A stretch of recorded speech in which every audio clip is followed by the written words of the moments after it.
In this first episode of this Business English series, we're going to look at expressions you can use for preparing and rehearsing for presentations.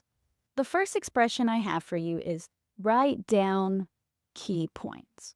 Write down is a phrasal verb.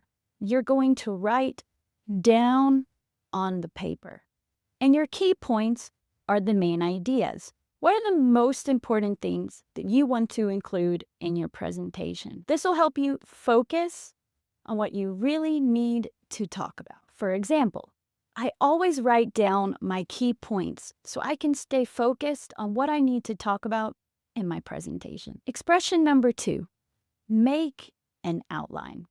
Once you've written down your key points, it's time to make an outline. Basically, this is a structure of the order of your ideas and how you want them to be presented. Think of it as a skeleton for your presentation. For example, I need to make an outline for my presentation to make sure that there is structure in what I want to say. Expression number 3, back up your argument. So once you have your key points and an outline, it's important to be able to support those ideas with data, facts, or examples. You can do this by doing more research on the topic. When preparing for a presentation, it's always important to do research to back up your argument with statistics or success stories. And expression number 4, put together your slides. It's important to have visuals to help reinforce your ideas and keep the audience engaged in your presentation. For example, I always make sure I include my key points when I'm putting together slides for my presentation. So now that we've learned 4 useful expressions to talk about preparing for our presentations, let's look at 3 expressions to talk about rehearsing for presentations. Rehearsing is another word to say practice. Expression number 5, run through your presentation. Run through your presentation means you need to go from the beginning until the end.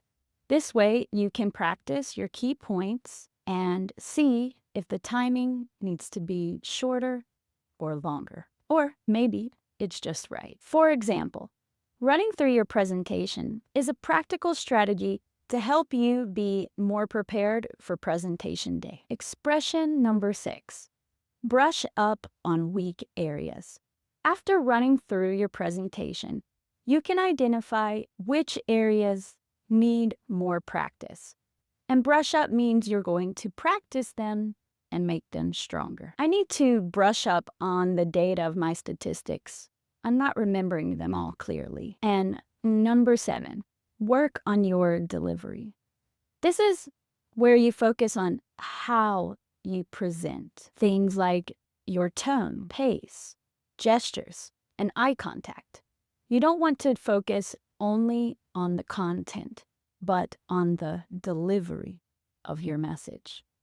For example, I need to work on the delivery of my presentation to make sure I'm showing more enthusiasm about my topic. We've looked at 4 expressions for preparing, 3 expressions for rehearsing, and now let's learn 3 more expressions that we can use when we're getting ready on presentation day. Expression number 8, go over your notes.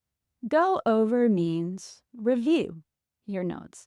It's important to look back over those key points to make sure you're ready for your presentation. For example, I'm going to go over my notes one last time before I present. Expression number 9, set up for your presentation. You need to make sure that the room and all equipment is ready to go so that you can start your presentation smoothly. For example, I always make sure the microphone and my PowerPoint is all set up for my presentation. The final expression in this episode, number 10, read the room. Now, technically, you should do this all throughout your presentation, but it's important to Pay attention to your audience and try to understand who they are before you start presenting so that you can keep them engaged and interested in your message. For example, before I start any presentation, I always read the room to make sure I have the audience's attention. And that's all, guys. Those are 10 expressions that you can use for preparing and rehearsing for presentations. They will help you sound more professional.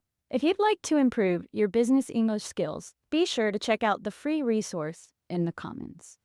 Also, I offer one-on-one and group English classes. You can sign up for one free class using the link in the comments. We will see how we can help you speak English more confidently at work and get better job opportunities. Let's work together to achieve your goals. See you in the next episode.